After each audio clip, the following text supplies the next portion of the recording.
empowering women in Christ. Hallelujah. Shekinah ന്യൂസിൻ്റെ എല്ലാ പ്രിയ പ്രേക്ഷകർക്കും നമ്മുടെ കർത്താവായ യേശു ക്രിസ്തുവിൻ്റെ കൃപയും സമാധാനവും ആശംസിക്കുകയാണ്. പ്രഷില്ല പ്രോഗ്രാമിലേക്ക് എല്ലാവരെയും ഏറ്റവും സ്നേഹത്തോടെ സ്വാഗതം ചെയ്യുന്നു. നമ്മൾ പഠിച്ചുകൊണ്ടിരുന്നത് പഴയ നിയമ പുസ്തകത്തിൽ രാജാക്കന്മാരുടെ 2-ാം പുസ്തകത്തിൽ നമ്മൾ കണ്ടുമുട്ടുന്ന ശൂനേംകാരി സ്ത്രീയെക്കുറിച്ചായിരുന്നു. എലീശ പ്രവാചകന്റെ ശുശ്രൂഷ ജീവിതത്തിൽ വലിയ ഒരു കൈത്താങ്ങായി മാറിയ ഒരു വ്യക്തിയായിരുന്നു ശൂനേം എന്ന സ്ഥലത്തിൽ നിന്നുള്ള ഈ ഒരു സ്ത്രീ. നമുക്കറിയാം, കർത്താവിൽ നിന്ന് ജ്ഞാനത്തെ പ്രാപിച്ച് തൻ്റെ ഓരോ പ്രവൃത്തിയിലും ആ ജ്ഞാനം വെളിപ്പെടുത്തിയ ഒരുവളായിരുന്നു ഈ ശൂനേംകാരി സ്ത്രീ. ദൈവപുരുഷനായ എലീശായിലുള്ള കർത്താവിൻ്റെ സാന്നിധ്യത്തെ തിരിച്ചറിഞ്ഞ് ആ പ്രവാചകന് ആവശ്യമായ എല്ലാ സഹായങ്ങളും ചെയ്തു കൊടുക്കുന്ന ഒരു ശ്രേഷ്ഠ വനിതയായിട്ടാണ് കർത്താവ് ഈ ശൂനേംകാരി സ്ത്രീയെ നമ്മുടെ മുൻപിൽ വെച്ച് തരുന്നത്. നമ്മൾ കഴിഞ്ഞ ആഴ്ച കണ്ടതാണ്, തൻ്റെ ഭർത്താവുമായി എലീശ പ്രവാചകനെ കുറിച്ച് ഈ ശൂനേംകാരി സ്ത്രീ ഡിസ്കസ് ചെയ്യുകയാണ്. അദ്ദേഹത്തെ എങ്ങനെ സഹായിക്കണമെന്ന് അവരിരുവരും ഒരുമിച്ച് തീരുമാനത്തിലെത്തുകയാണ്. അങ്ങനെ എലീശ പ്രവാചകന് വേണ്ടി ഒരു മുറി അവർ സജ്ജീകരിച്ചു കൊടുക്കുകയാ. മുറിയിൽ ആവശ്യമായ എല്ലാം അവർ ചേർത്ത് വെച്ച് കൊടുക്കുകയാണ്. ഇത്രയൊക്കെ കാര്യങ്ങൾ അവർ ചെയ്തെങ്കിലും യാതൊരു പ്രതിഫലേച്ഛയും അവർ കാണിക്കുന്നില്ല. കർത്താവിൽ നിന്നും അവർ ഒന്നും തന്നെ ചോദിച്ചു വാങ്ങുന്നില്ല. കർത്താവിൻ്റെ ജ്ഞാനത്താൽ നിറഞ്ഞ ഒരു സ്ത്രീയാ ഇവിടെ നമ്മൾ കണ്ടുമുട്ടുന്നത്. 119-ാം സങ്കീർത്തനം 125-ാം തിരുവാക്യത്തിൽ ദാവീദ് രാജാവ് ഇപ്രകാരം പ്രാർത്ഥിക്കുന്നുണ്ട്: ഞാൻ അങ്ങയുടെ ദാസനാണ്, എനിക്ക് അറിവ് നൽകണമേ, ഞാൻ അങ്ങനെ അങ്ങയുടെ കൽപ്പന ഗ്രഹിക്കട്ടെ. സങ്കീർത്തകനായ ദാവീദ് പറയുകയാണ്, അങ്ങയുടെ കൽപ്പന ഗ്രഹിക്കാനുള്ള അറിവ് കർത്താവേ എനിക്ക് നൽകണമേ എന്ന്. അങ്ങനെ കർത്താവിൽ നിന്നും ജ്ഞാനം പ്രാപിച്ച് ഈ കൽപ്പനകളെ മനസ്സിലാക്കുമ്പോഴാണ് നമുക്കതെല്ലാം കൃത്യതയോടെ അനുസരിക്കുവാനുള്ള വിവേകം നമുക്ക് ലഭിക്കുക. ഈ ഒരു കൃപയ്ക്കായിട്ട് പ്രിയ സഹോദരങ്ങളെ, നാം ആയിരിക്കുന്നിടത്തിരുന്ന് നമുക്ക് പ്രാർത്ഥിക്കാം. പരിശുദ്ധാത്മാവിനെ വിളിച്ച് നമുക്ക് പ്രാർത്ഥിക്കാം. ജ്ഞാനം നൽകണമേ ആത്മാവേ, അറിവ് നൽകണമേ ആത്മാവേ എന്ന് നമുക്ക് പ്രാർത്ഥിക്കാം. നമ്മുടെ ദിനം തോറുമുള്ള പ്രവർത്തനങ്ങളിൽ കർത്താവിൻ്റെ ഹിതത്തിൽ നിൽക്കുവാനുള്ള അഭിഷേകം നൽകണമേ എന്ന് നമുക്ക് പ്രാർത്ഥിക്കാം. ഒപ്പം ഇന്നത്തെ നമ്മുടെ ശുശ്രൂഷയെ പരിശുദ്ധാത്മ കരങ്ങളിലേക്ക് ഏൽപ്പിച്ചുകൊണ്ട് നമുക്ക് കർത്താവിനെ സ്തുതിച്ച് ആരാധിക്കാം. Hallelujah, hallelujah. ദൈവമേ വരണേ, നിന്റെ ഉള്ളിൽ വസിക്കാൻ വരണേ. പരിശുദ്ധാത്മാവേ വരണമേ. ആത്മാവാം ദൈവമേ വരണേ, ഹല്ലേലൂയ. നിന്റെ ഉള്ളിൽ വസിക്കാൻ വരണേ. ദാഹിച്ചു നിന്നെ ഞാൻ തേടുന്നു, പരിശുദ്ധാത്മാവേ തുറന്നിറങ്ങി നീ വരണേ. എഴുന്നള്ളി വരണമേ ആത്മാവേ. നിന്നെ ഞാൻ തേടുന്നു, ഹല്ലേലൂയ. സ്വർഗം തുറന്നിറങ്ങി നീ വരണേ. ഞങ്ങളിൽ നിറയണമേ ആത്മാവേ. ആത്മാവാം ദൈവമേ വരണേ, ഹല്ലേലൂയ. നിന്റെ ഉള്ളിൽ വസിക്കാൻ വരണേ.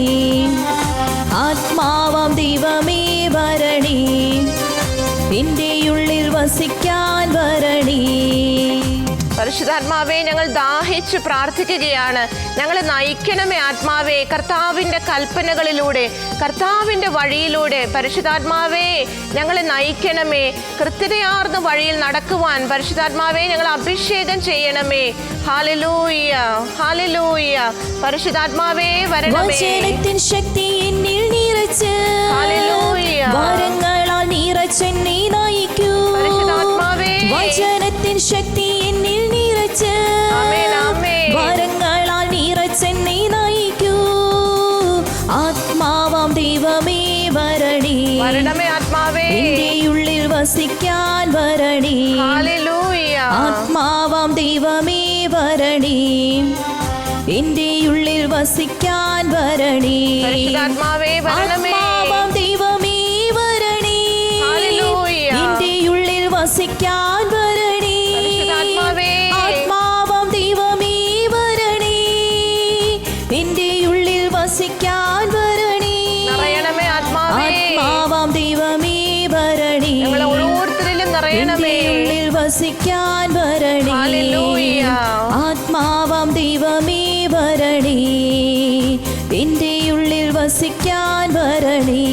Hallelujah, hallelujah.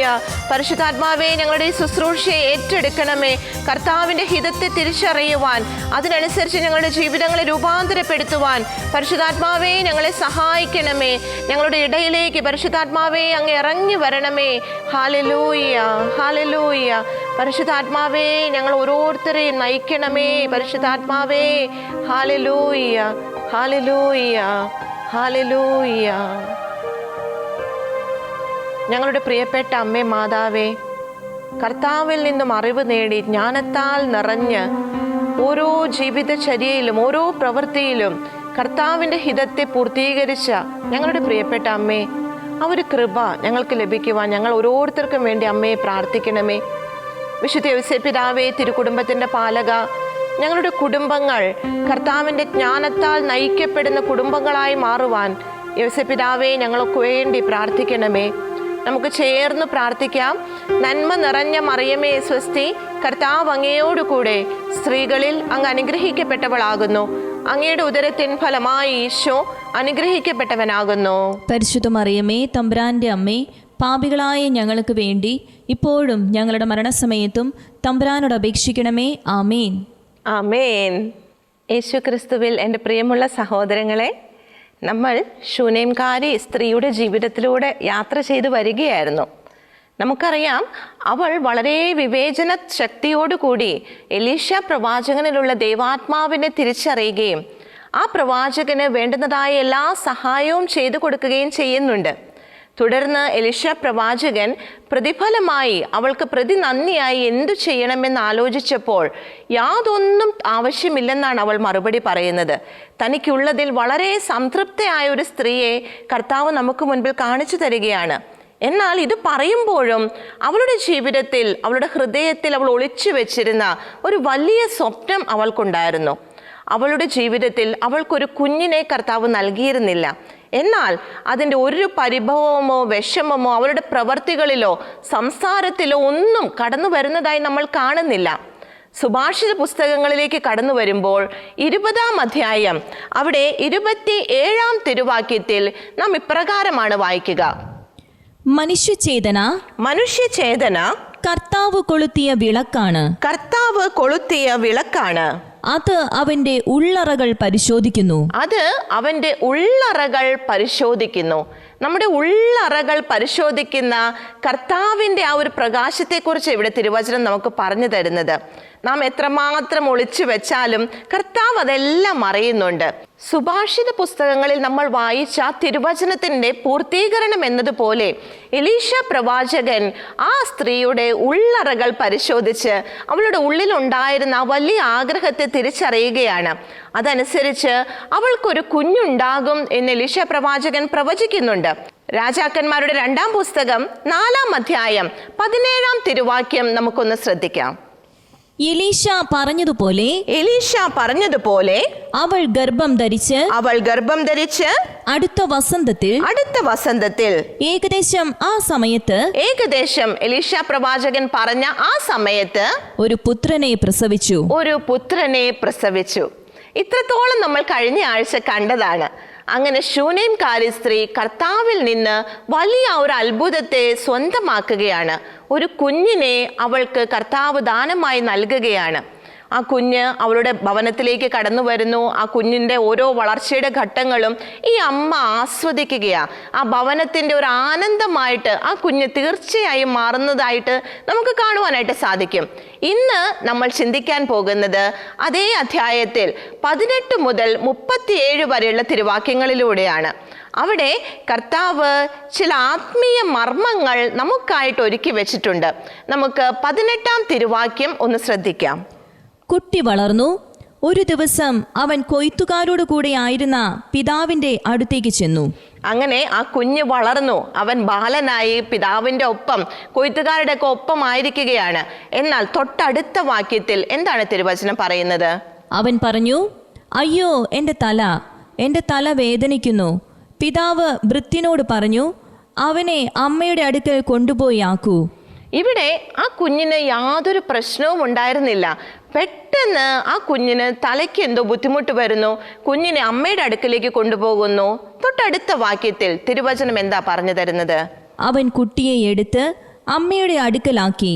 ഉച്ചവരെ കുട്ടി അമ്മയുടെ മടിയിലിരുന്നു. പിന്നെ അവൻ മരിച്ചു.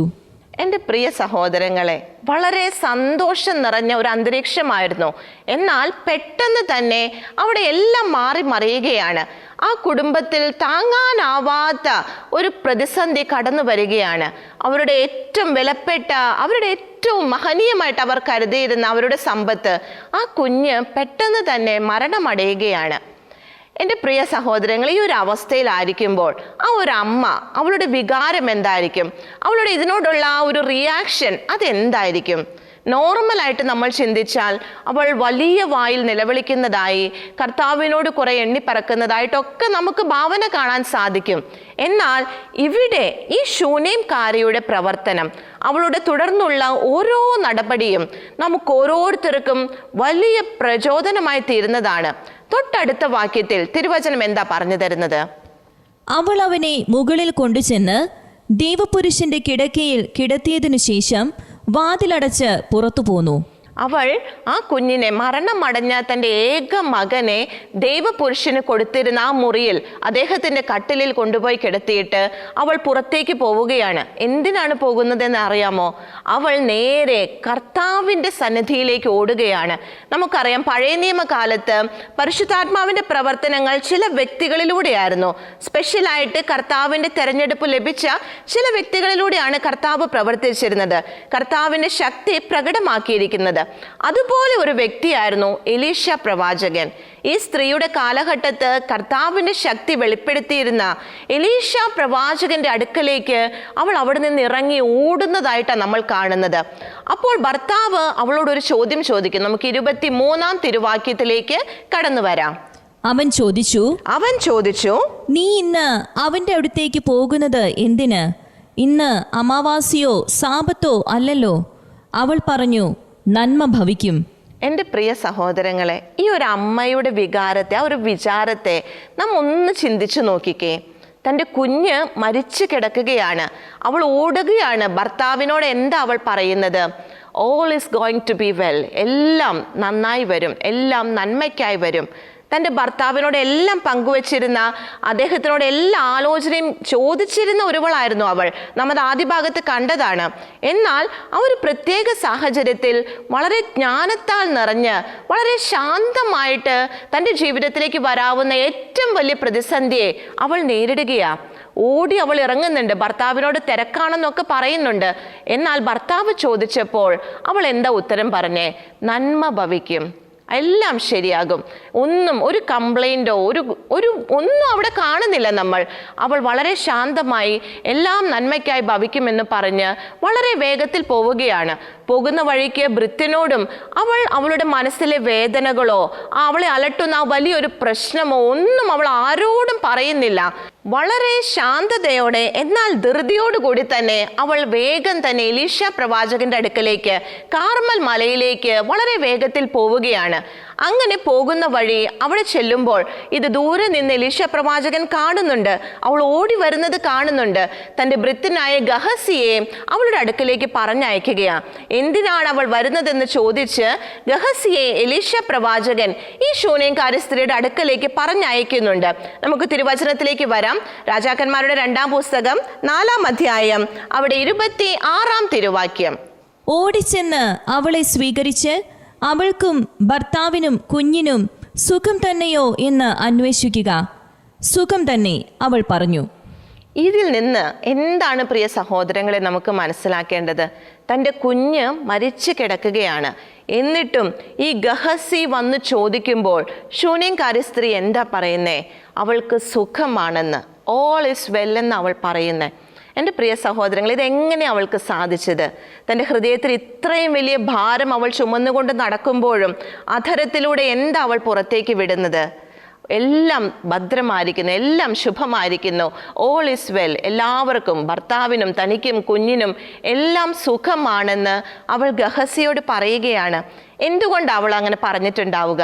ഗഹസിയുടെ അടുത്ത്, തൻ്റെ ഭർത്താവിൻ്റെ അടുത്ത്, താൻ പോന്ന വഴിയിൽ ഭൃത്യന്മാരുടെ അടുത്ത് എല്ലാം അവൾ ആരോടും തൻ്റെ ഹൃദയത്തിലെ വേദന പങ്കുവയ്ക്കുന്നില്ല. അവൾ എവിടെയാണ് അത് ചെന്ന് പറഞ്ഞു പങ്കുവയ്ക്കുന്നത്? ആ എലീശ പ്രവാചകന്റെ അടുക്കലേക്ക് കടന്നു ചെല്ലുമ്പോൾ മാത്രമേ അവൾ തൻ്റെ ഹൃദയവേദന പുറത്തേക്ക് കാണിക്കുന്നുള്ളൂ. അവിടെ മാത്രമേ അവൾ അത് പങ്കുവയ്ക്കുന്നുള്ളൂ. ഇത്ര വലിയ വേദന അവൾക്കുണ്ടായിട്ടും അത് എവിടെയാണ് കൊണ്ടുപോയി പറയേണ്ടതെന്ന്, എവിടെ നിന്നാണ് അതിനൊരു സൊല്യൂഷൻ ലഭിക്കുകയെന്ന് അവൾ കൃത്യമായി മനസ്സിലാക്കിയിരുന്നു. വഴിയിൽ കണ്ടവരോട് ഒന്നും അവൾ സഹായം ചോദിക്കുകയോ അവളുടെ വിഷമം പറയുകയോ ഒന്നും ചെയ്യുന്നില്ല. എന്നാൽ നേരെ എലീശ പ്രവാചകന്റെ അടുക്കൽ വരുമ്പോൾ അവിടെ എന്താ സംഭവിക്കുന്നത്? നമുക്ക് തിരുവചനത്തിലേക്ക് കടന്നു വരാം. 4-ാം അധ്യായം 27-ാം തിരുവാക്യം. അവൾ മലയിൽ ദൈവപുരുഷന്റെ അടുത്തെത്തി അവന്റെ പാദങ്ങളിൽ പിടിച്ചു.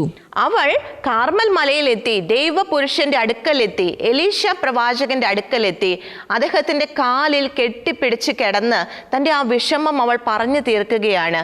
കർത്താവിൻ്റെ സന്നിധി എന്ന് അവൾക്ക് തോന്നിയിരുന്ന, കർത്താവിൻ്റെ ആ ഒരു സാന്നിധ്യത്തെ അവൾക്ക് പകർന്നു കൊടുത്തിരുന്ന ആ ഒരു സ്ഥലത്ത് ചെന്നപ്പോൾ മാത്രമാണ് അവൾ തൻ്റെ വിഷമം പുറത്തേക്ക് വിടുന്നത്. ആ ഒരു വിഷമത്തിന് സൊല്യൂഷൻ അവിടെ മാത്രമേ ഉള്ളൂ എന്ന് അവൾ തിരിച്ചറിഞ്ഞിരുന്നു. അതനുസരിച്ച് അവൾ പ്രവർത്തിക്കുകയാണ്. അവിടെ എത്തിയപ്പോൾ പിന്നെ അവൾ വിട്ടുകൊടുക്കുന്ന ഒരു ലക്ഷണവുമില്ല. 30-ാം തിരുവാക്യത്തിലേക്ക് നമുക്കൊന്ന് കടന്നു വരാം. അവിടെ തിരുവചനം എന്താ പറയുന്നത്? അപ്പോൾ കുട്ടിയുടെ അമ്മ പറയുകയാണ്, കർത്താവിനെയും അങ്ങയെയും സാക്ഷിയാക്കി ഞാൻ പറയുന്നു, കർത്താവിനെയും അങ്ങയെയും സാക്ഷിയാക്കി ഞാൻ പറയുന്നു, ഞാൻ അങ്ങയെ വിട്ടുപോവുകയില്ല.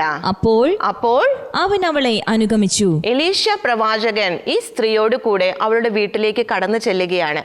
എൻ്റെ പ്രിയ സഹോദരങ്ങളെ, ഇതിൽ നിന്ന് കർത്താവ് നാം ഓരോരുത്തരോടും എന്താ പറഞ്ഞു തരുന്നത്? നാം ഓരോരുത്തരും ഒത്തിരിയേറെ പ്രശ്നങ്ങളുള്ളവരാണ്. ആ പ്രശ്നത്തിന് ഏറ്റക്കുറച്ചിലുകൾ ഉണ്ടാകാം. എന്നാൽ പ്രശ്നങ്ങളും പ്രതിസന്ധികളും ഇല്ലാത്ത ഒരാൾ പോലും ഈ ലോകത്തിൽ ഉണ്ടാവുകയില്ല. അവരോടൊക്കെ കർത്താവ് ഈ സ്ത്രീയിലൂടെ എന്താ പറയുന്നേ? നമ്മുടെ പ്രശ്നങ്ങൾ പങ്കുവയ്ക്കുന്നത്, നമ്മൾ ഉത്തരം ലഭിക്കാനായി ആഗ്രഹിക്കുന്നത് ഒരൊറ്റ സോഴ്സിൽ നിന്നായിരിക്കണം. അത് നമ്മുടെ കർത്താവിൻ്റെ അടുക്കൽ നിന്ന് മാത്രമായിരിക്കണം. മറ്റു പലരുടെയും അടുക്കൽ നമുക്ക് പറയാൻ സാധിക്കും, സഹായം ചോദിക്കാൻ സാധിക്കും. പക്ഷേ കർത്താവ് എന്താ ഇവിടെ നമുക്ക് കാണിച്ചു തരുന്നത്? ഈ ഒരു ശൂന്യംകാരി സ്ത്രീ എന്താ ചെയ്തേ? തൻ്റെ മരിച്ചുപോയ മകനെ അവിടെ കിടത്തി വാതിലടച്ച് അവിടെ നിന്ന് അവൾ ഓടുകയാണ് കർത്താവിൻ്റെ സന്നിധിയിലേക്ക് സഹായത്തിനായിട്ട്. വഴിയെ കണ്ടവരോട് അവൾ ഒന്നും സംസാരിക്കുന്നില്ല. അവരിൽ നിന്ന് വരുന്ന ആ ഒരു നെഗറ്റീവ് ഇമ്പാക്റ്റുകൾ ഒന്നും സ്വീകരിക്കാൻ അവൾ തയ്യാറല്ല. നേരെ കർത്താവിൻ്റെ സാന്നിധ്യത്തിലേക്ക് അവൾ ഓടിച്ചെല്ലുകയാണ്. ആ ദൈവപുരുഷനെ കണ്ട മാത്രയിൽ അദ്ദേഹത്തിൻ്റെ കാലിൽ കെട്ടിപ്പിടിച്ച് കിടന്ന് തൻ്റെ വിഷമം പങ്കുവയ്ക്കുകയാണ്. പിന്നെ വിട്ടുപിരിയാതെ അവിടെ സ്ട്രോങ് ആയിട്ട് പിടിച്ചു നിൽക്കുകയാ. എലീശ പ്രവാചകൻ അവളുടെ കൂടെ പോകുന്നുണ്ട്. നമുക്കറിയാം, തുടർന്ന് അദ്ദേഹം കർത്താവിൽ നിന്ന് ശക്തി സ്വീകരിച്ച് ആ കുഞ്ഞിനെ തിരിച്ച് ജീവനിലേക്ക് കൊണ്ടുവരുന്നുണ്ട്. ആ ഒരു അധ്യായത്തിന്റെ അവസാന ഭാഗത്തിലേക്ക് നമുക്ക് കടന്നു വരാം. 4-ാം അധ്യായം, അവിടെ 36-ാം തിരുവാക്യം. എലീശ ഗഹസിയോട് ശൂനേംകാരിയെ വിളിക്കുക എന്ന് പറഞ്ഞു. അവൻ വിളിച്ചു, അവൾ വന്നു. എലീശ അവളോട് പറഞ്ഞു, നിന്റെ പുത്രനെ എടുത്തുകൊള്ളുക. അതായത് കർത്താവിൻ്റെ ശക്തിയാൽ എലീശ പ്രവാചകൻ ആ കുഞ്ഞിനെ ജീവൻ നൽകുന്നുണ്ട്. കുഞ്ഞ് തിരിച്ച് ജീവനിലേക്ക് കടന്നു വരികയാണ്. ആ കുഞ്ഞ് സുഖമായിട്ട് ജീവനോടുകൂടി കട്ടിലിൽ കിടക്കുന്നുണ്ട്. എലീശ പ്രവാചകൻ പറഞ്ഞു, നീ വന്ന് നിന്റെ കുഞ്ഞിനെ എടുത്തുകൊള്ളുക. എൻ്റെ പ്രിയ സഹോദരങ്ങളെ, ഇങ്ങനെ ഒരു സംഭവം സംഭവിച്ചു കഴിഞ്ഞാൽ നമ്മൾ അടുത്ത സ്റ്റെപ്പിൽ എന്താ ചെയ്യുക? ഓടിപ്പോയി നമ്മുടെ കുഞ്ഞിനെ എടുത്ത് കെട്ടിപ്പിടിച്ച് മാക്സിമം സ്നേഹപ്രകടനങ്ങൾ നടത്തുകയല്ലേ ചെയ്യുക? എന്നാൽ ഇവിടെ വീണ്ടും ശൂനേംകാരി സ്ത്രീ തൻ്റെ ജീവിതത്തിൽ കർത്താവിനുള്ള സ്ഥാനത്തെ നമുക്ക് വെളിപ്പെടുത്തി തരുന്നുണ്ട്. അവൾ എന്താ ചെയ്തേ? തൊട്ടടുത്ത വാക്യം നമുക്കൊന്ന് ശ്രദ്ധിക്കാം. അവൾ അവന്റെ പാദത്തിങ്കൽ, അവൾ എലീശ പ്രവാചകന്റെ പാദത്തിങ്കൽ വീണ് നമസ്കരിച്ചു. കർത്താവിനോടുള്ള തൻ്റെ നന്ദി അവൾ അവിടെ പ്രകടമാക്കുകയാണ്. തൻ്റെ കുഞ്ഞിനെ വാരി പുണരുന്നതിന് മുൻപ് തന്നെ തനിക്ക് കൃപ തന്നവനെ, തനിക്ക് തൻ്റെ പ്രോബ്ലത്തിന് ഉത്തരം തന്നവനെ നന്ദിയോടെ ഓർക്കുന്ന ശൂന്യംകാരി സ്ത്രീ അല്ലേ നമ്മളിവിടെ കാണുന്നത്? ഇങ്ങനെ നന്ദി നിറഞ്ഞൊരു ഹൃദയം നാം ഓരോരുത്തരും സ്വന്തമാക്കാൻ കർത്താവ് ആഗ്രഹിക്കുന്നുണ്ട്. നമുക്കറിയാം, സുവിശേഷങ്ങളിലൊക്കെ നന്ദി പറയേണ്ടതിൻ്റെ ആവശ്യകത, നന്ദിയുള്ളവരായിരിക്കേണ്ടതിൻ്റെ ആവശ്യകത കർത്താവ് തന്നെ നമുക്ക് പറഞ്ഞു തരുന്നുണ്ട്. ഇവിടെ ഒരു അനുഗ്രഹം പ്രാപിച്ച ശൂനേംകാരി സ്ത്രീ ആ പ്രവാചകന്റെ കാൽക്കൽ വീണ് നമസ്കരിച്ച് നന്ദി പറയുകയാണ്. തുടർന്ന് എന്നിട്ട് കുട്ടിയെ എടുത്തുകൊണ്ടുപോയി. അങ്ങനെ ജീവനോടെ തൻ്റെ കുഞ്ഞിനെ അവൾ തിരികെ പ്രാപിക്കുകയാണ്. എൻ്റെ പ്രിയ സഹോദരങ്ങളെ, അവൾക്കൊരു പ്രശ്നം വന്നപ്പോൾ അവൾ കർത്താവിൻ്റെ അടുത്തേക്ക് ഓടി. കർത്താവിന് തന്നെ ഫസ്റ്റ് പ്രയോറിറ്റി കൊടുക്കുകയാണ്. ഉത്തരം കിട്ടിക്കഴിഞ്ഞപ്പോഴും അവൾ ഫസ്റ്റ് പ്രയോറിറ്റി കർത്താവിന് തന്നെ കൊടുക്കുകയാണ്. നമ്മുടെ ജീവിതത്തിൽ എപ്പോഴും പ്രശ്നമാണെങ്കിലും സന്തോഷമാണെങ്കിലും നമ്മുടെ പ്രശ്നത്തിന് ഉത്തരമാണെങ്കിലും എന്ത് തന്നെയാണെങ്കിലും എപ്പോഴും നമ്മുടെ ഫസ്റ്റ് പ്രയോറിറ്റി അത് കർത്താവിന് തന്നെ ആയിരിക്കണമെന്ന് ശൂനേംകാരി സ്ത്രീയിലൂടെ പരിശുദ്ധ വചനം നമ്മെ പഠിപ്പിക്കുകയാണ്. അത്ര എളുപ്പമുള്ള കാര്യമല്ല. ഈ സ്ത്രീ ചെയ്തതുപോലെ ഇത്രയും വലിയൊരു പ്രതിസന്ധി വരുമ്പോൾ കർത്താവിലേക്ക് ഓടിച്ചെല്ലാനുള്ള ആ ഒരു വലിയ ആത്മീയ ഉയർച്ച അത് പ്രാപിക്കാനാണ് കർത്താവ് നാം ഓരോരുത്തരോടും പറയുന്നത്. പരിശുദ്ധാത്മാവിൽ നിന്നും ആ ഒരു കൃപ നമ്മൾ സ്വീകരിക്കണം. അതുപോലെ മറ്റുള്ളവരോട് എന്തൊക്കെ പറയണമെന്നത് നമ്മൾ ജ്ഞാനത്തിൽ നിറഞ്ഞ് ആ രീതിയിൽ വേണം പെരുമാറാനായിട്ട്. എല്ലാവരോടും പറയാൻ കർത്താവ് ആഗ്രഹിക്കുന്നില്ല. അത് പറയുമ്പോൾ കർത്താവിൽ നിന്ന് ജ്ഞാനം പ്രാപിച്ചുകൊണ്ട് വേണം നമ്മുടെ പ്രശ്നങ്ങളായിക്കൊള്ളട്ടെ, നമ്മുടെ പ്രതിസന്ധികളായിക്കൊള്ളട്ടെ, മറ്റുള്ളവരോട് പറയുമ്പോൾ അതിന് കർത്താവിൽ നിന്ന് എന്ന വണ്ണം പ്രതിഫലം അല്ലെങ്കിൽ അതിനൊരു സൊല്യൂഷൻ കിട്ടുമോ എന്ന് നമ്മൾ ചിന്തിക്കണം. എല്ലാവരോടും എല്ലാം പറഞ്ഞതുകൊണ്ട് നന്മയായി മാറുകയില്ല പ്രിയമുള്ളവരെ. അവരുടെ ആ മനോഭാവത്തിൽ നിന്ന് നമ്മുടെ പ്രശ്നത്തിനെ കൂടുതൽ പ്രശ്നത്തിലേക്ക് കൊണ്ടുപോകാനുള്ള സാധ്യതകളുണ്ട്. എൻ്റെ പ്രിയ സഹോദരങ്ങളെ, കർത്താവിൽ നിന്നും ആവശ്യമായ ജ്ഞാനം നമുക്ക് പ്രാപിക്കാം.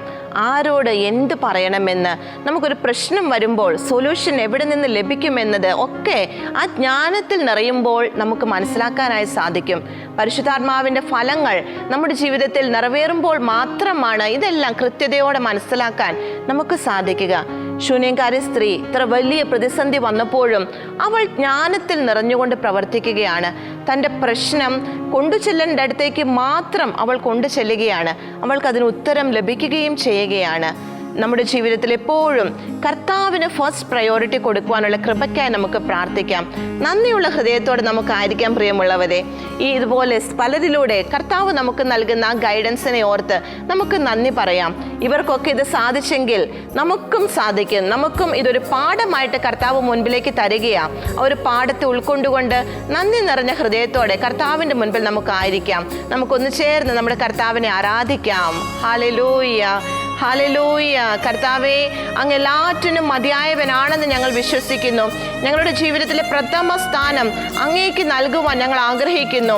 എന്ത് തന്നെ പ്രശ്നങ്ങൾ വന്നാലും എന്തൊക്കെ പ്രതികൂലങ്ങൾ വന്നാലും അവിടെയെല്ലാം ഞങ്ങൾ സുരക്ഷിതരാണെന്ന് ഞങ്ങൾ വിശ്വസിക്കുന്നു. കർത്താവേ, അങ്ങാണ് ഞങ്ങളെ നയിക്കുന്നതെന്ന് ഞങ്ങൾ ഏറ്റു പറയുന്നു. Hallelujah, hallelujah. കർത്താവേ, ഞങ്ങൾ അങ്ങയുടെ മുൻപിൽ ആയിരിക്കുകയാണ്. നന്ദി നിറഞ്ഞ ഹൃദയത്തോടെ ആയിരിക്കുകയാണ്. ഈശോയെ, അഭിഷേകം ചെയ്യണമേ. Hallelujah, hallelujah. നിന്നും കരുതുന്നോനീശു, ഈശോയേ, ഇന്നും കാക്കുന്നോനീശു, ഇന്നും കരുതുന്നോനീശു. വിശ്വസിക്കുന്ന കർത്താവേ, ഇന്നും കാക്കുന്നോനീശു. ഏറ്റു പറയുന്നു ഈശോയേ, എന്റെ എല്ലാ കാലത്തും യേശു മതിയായവൻ. ഏറ്റു പറയുന്ന കർത്താവേ, എന്റെ എല്ലാ കാലത്തും യേശു മതിയായവൻ. ഈശോയെ, ഞങ്ങൾ ഏറ്റു പറയുന്നു അങ്ങ് മതിയായവനാണ്. ഞങ്ങളുടെ ഏത് കാര്യത്തിലും ഏത് കാലത്തിലും അങ്ങ് മതിയായവനാണെന്ന് ഞങ്ങൾ ഏറ്റു പറയുന്നു. കർത്താവെ, ഞങ്ങൾ അതിൽ വിശ്വസിക്കുന്നു. Hallelujah, hallelujah. കർത്താവെ, അതിൽ ഉറച്ചു നിൽക്കുവാനുള്ള കൃപ ഞങ്ങൾക്ക് നൽകണമേ. ദുഃഖമോ പട്ടിണിയോ ആപത്തോ ഈർഷ്യവാളോ ഉഷസ്സോ സന്ധ്യയാതോ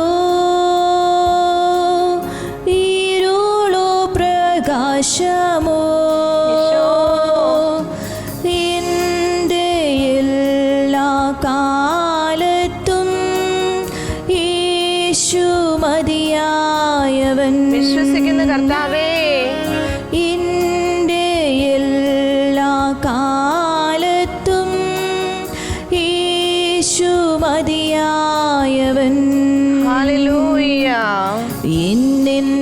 കരുതുന്നോരീശു, ഈശോയേ എന്നെന്നും കാക്കുന്നോരീശു, ഹല്ലേലൂയ. എന്നെന്നും കരുതുന്നോരീശു, എന്നെന്നും കാക്കുന്നോരീശു, എൻ്റെ എല്ലാ കാലത്തും യേശു മതിയായവൻ. നന്ദി ഈശോയേ. എൻ്റെ എല്ലാ കാലത്തും യേശു മതിയായവൻ. ഹല്ലേലൂയ. യേശു മതിയായവൻ. അങ്ങ് മതിയായവനാണ് ഈശോയേ. യേശു മതിയായവൻ. വിശ്വസിച്ച് ഏറ്റു പറയുന്നു കർത്താവേ. Hallelujah, hallelujah, hallelujah. അങ്ങ് മതിയായവനാണെന്ന് ഞങ്ങൾ ഏറ്റു പറയുന്നു. Hallelujah, hallelujah. ഈശോയെ നന്ദി, ഈശോയെ നന്ദി. ഹല്ലേലൂയ. ഈശോയെ ആരാധന, ഈശോയെ ആരാധന. Hallelujah, hallelujah. നന്ദി ഈശോയെ, നന്ദി കർത്താവേ. ഹല്ലേലൂയ. ആമേൻ.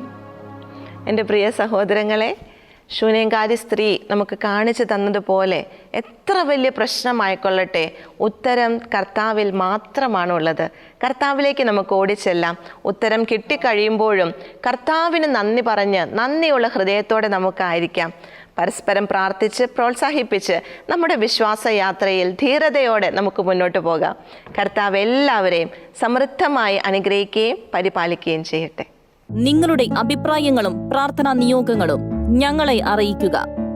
ഞങ്ങളുടെ നമ്പർ 9495219811. ഞങ്ങളുടെ ഇമെയിൽ priscilla@gmail.com. ഞങ്ങളുടെ address പ്രിഷില്ല Shekinah news, Thalikkode, Pattikkad PO, Thrissur, Kerala 680652.